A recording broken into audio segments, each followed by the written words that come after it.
জি, আমাদের তো হল আসলে থাকার অবস্থাতে কোনোভাবেই নাই। সেই ক্ষেত্রে আসলে সব হলের শিক্ষার্থীরা আসলে যারা কাছাকাছি কোনো আত্মীয়স্বজনের বাসায় অথবা বন্ধু-বান্ধবের বাসায় অবস্থান করতেছে, এছাড়াও যে সকল শিক্ষার্থীদেরকে আসলে আমরা ছাত্রনেতা হিসেবে বোঝাতে সক্ষম হয়েছি, তাদেরকে আমরা আমাদের যে মসজিদ আছে পলিটেকনিকের মসজিদে দোতলায় এবং নিচতলায় থাকার ব্যবস্থা করে দিয়েছি। এছাড়াও কিছু শিক্ষার্থী এখনও ক্ষুব্ধ আছে, যাদেরকে আমরা বোঝানোর চেষ্টা করতেছি। আর আগামীকাল আমাদের এই বোর্ড চেয়ারম্যান স্যার যে বিষয়টা বলেছেন যে মন্ত্রণালয়ে একটা রুটিন মিটিং রয়েছে, সেই রুটিন মিটিংয়েও তিনি আমাদের হলের ব্যাপার এবং অন্যান্য বিষয়গুলো উত্থাপন করবেন। এছাড়া আমাদের ছাত্র নেতাদের সাথে এই বোর্ডে 11টা বাজে একটা রুটিন মিটিং রয়েছে, সেখানেও আসলে আমরা ফলাফল জানতে পারবো যে আসলে ওইখানে মিটিংয়ের প্রতিক্রিয়া কী। আর আমরা সাধারণ শিক্ষার্থীরা যেটা জোর দাবি জানাচ্ছি সেটা হচ্ছে যে আমাদের যেহেতু 3টা হল, ছেলেদের 3টা হল এবং মেয়েদের 3টা হলে, একটা হলে আর থাকার কোনো অবস্থা নেই। সেই ক্ষেত্রে আমাদেরকে অস্থায়ীভাবে আমাদের পলিটেকনিক ইনস্টিটিউটের যে মাঠ আছে কলোনি বাজারে, সেখানে অস্থায়ী ভিত্তিতে থাকার ব্যবস্থা করে দিতে হবে এবং অনতি বিলম্বে 4টা হল ভেঙে পুনর্নির্মাণ করতে হবে। এর ব্যতীত আসলে শিক্ষার্থীদের থাকার কোনো অবস্থাই নেই।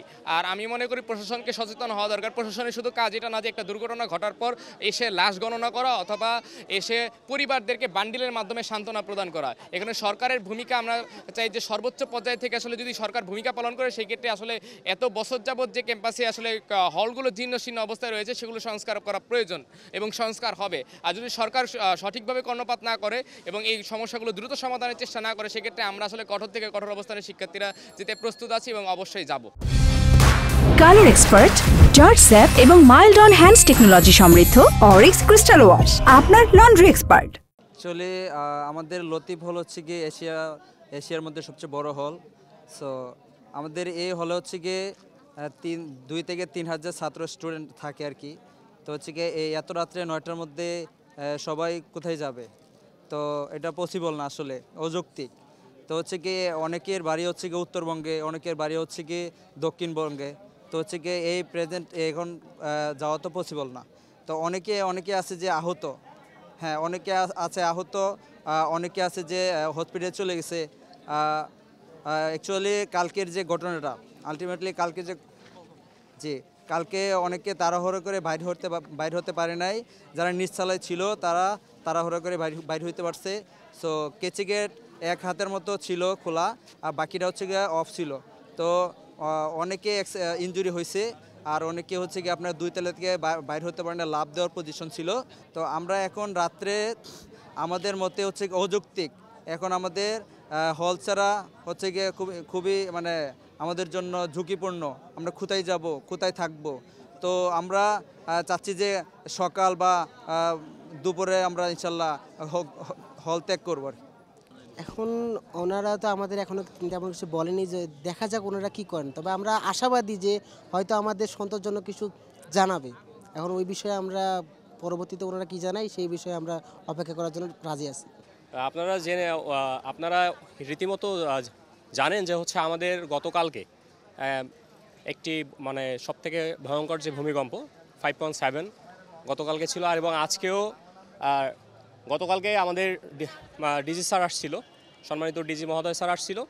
তখনও আমি স্টিল নাও ছিলাম, আমার তত্ত্বাবধায়ক স্যার সহকারে আমার যে শিক্ষার্থীরা ছিল।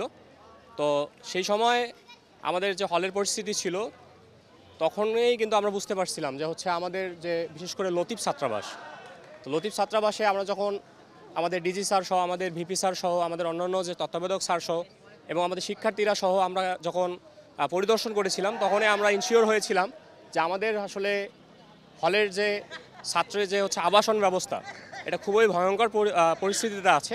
সেই সাথে কিছু কিছু রুম সিলগালা করে দেওয়া হয়েছিল, যে না ওই রুমগুলো থেকে আপনার হচ্ছে উপর থেকে হচ্ছে ছাদ খসে পড়েছিল।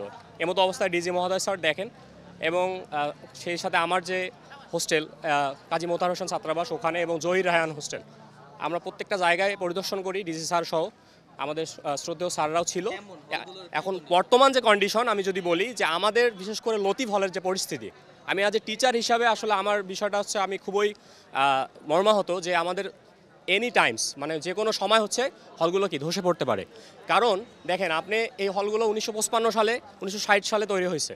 বিশেষ করে একটা মানুষও যখন এজ বেশি হয়ে যায়, তখন কিন্তু তার নিজের একটা শরীরের পার্টস, হলগুলো যদি শিক্ষার্থীরা থাকতে, এখন বর্তমান যে শিক্ষার্থীদের চাওয়া পাওয়া আমি যদি বলি, শিক্ষার্থীদের চাওয়া পাওয়া হচ্ছে যে হল সংস্কার করে দেন এটা না, শিক্ষার্থীদের চাওয়া আছে একদমই হলকে হচ্ছে রিপেয়ার না করে হলকে হচ্ছে পুনর্গঠিতভাবে 10তলা বা 12তলা বিল্ডিং দিয়ে দেন। এবং আর আমাদের যেটা আমাদের কিছুক্ষণ আগে যে চেয়ারম্যান স্যার আসছিলেন, চেয়ারম্যান স্যার কিন্তু স্পষ্টভাবে বলে গিয়েছেন যে আজকে আমি পরিদর্শন করলাম এবং আগামীকালকে স্যার যাবে, আমাদের শিক্ষা উপদেষ্টা মহোদয় স্যার, ডিজি স্যার এবং স্যার অভ্যন্তরীণ যে কমিটি সবাই মিলে বসবেন অধিদপ্তরে, বসার পরে ওনারা একটা সিদ্ধান্ত নেবে যে কালকেই হচ্ছে জানাবে আসলে কি করা যায়।